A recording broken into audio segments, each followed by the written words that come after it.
Penyebab kebakaran kapal Rose 1 di Laut Merak berasal dari bas. Kapal feri KMP Rose 1 terbakar di Laut Merak, Banten. Api berasal dari bas yang terbakar di dek kendaraan. Proses pemadaman di kapal masih dilakukan tim gabungan. Penumpang bergantian dievakuasi menuju Pelabuhan Merak oleh tim SAR. Berapa banyak penumpang dan kendaraan di kapal tersebut belum diketahui.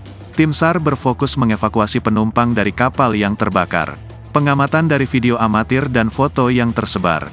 Kapal tersebut tampak dipenuhi penumpang. Para penumpang terlihat berkumpul di ramdor kapal menunggu giliran evakuasi. Lokasi kapal tersebut tak jauh dari Pelabuhan Merak. Proses evakuasi dan pemadaman terus dilakukan.